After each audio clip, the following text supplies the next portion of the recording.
वाहवाही लूट रही है। आपको क्या लगता है कि किसानों को बजट, युवाओं का बजट है, किस तरह का बजट है? देखिए, बजट सिर्फ हेडलाइंस बटोरने का है।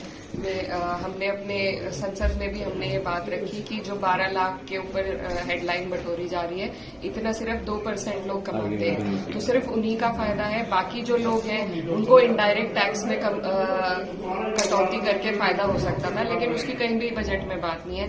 ना हमारे किसानों की बात है, महिलाओं की कोई बात नहीं है, युवाओं के रोजगार की कोई बात नहीं है, न मजदूरों की कोई बात है।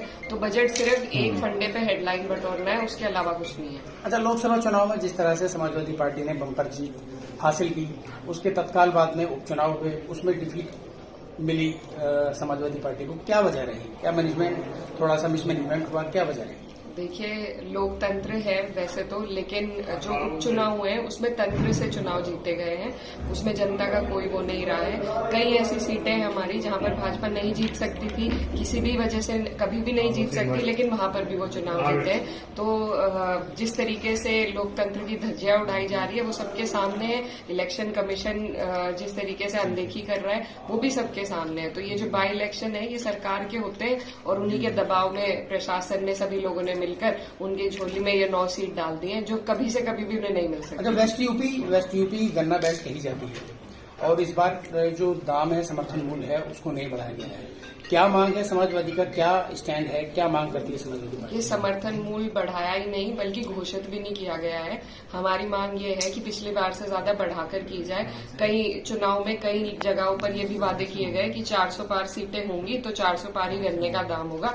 तो हमारी मांग है कि कम से कम 400 पार तो करें। हालांकि अब जो महंगाई बढ़ती जा रही है और किसान जिस तरीके से परेशान है, तो गन्ने का मूल्य तो और भी देना चाहिए, क्योंकि जो किसान है वो हमारे देश की रीढ़ की हड्डी है। तो लेकिन पिछली बार से तो बढ़ना ही चाहिए। मैडम, कुंभ मेले में जिस तरीके से गवर्नमेंट ने 50 करोड़ का अपना ये डेटा उनके पास है कि 50 करोड़ वहां पहुंचे हैं स्नानार्थी, लेकिन ट्रेजेडीज जो हुई हैं, जो कैजुअलिटीज हुई हैं, उसको लेके कोई स्पष्ट बात नहीं हुई है। और हाउस में, सदन में इस बात को लेके कोई चर्चा का कुछ प्लान है? क्या है, कैसे है? जी, हुई है इस पर चर्चा।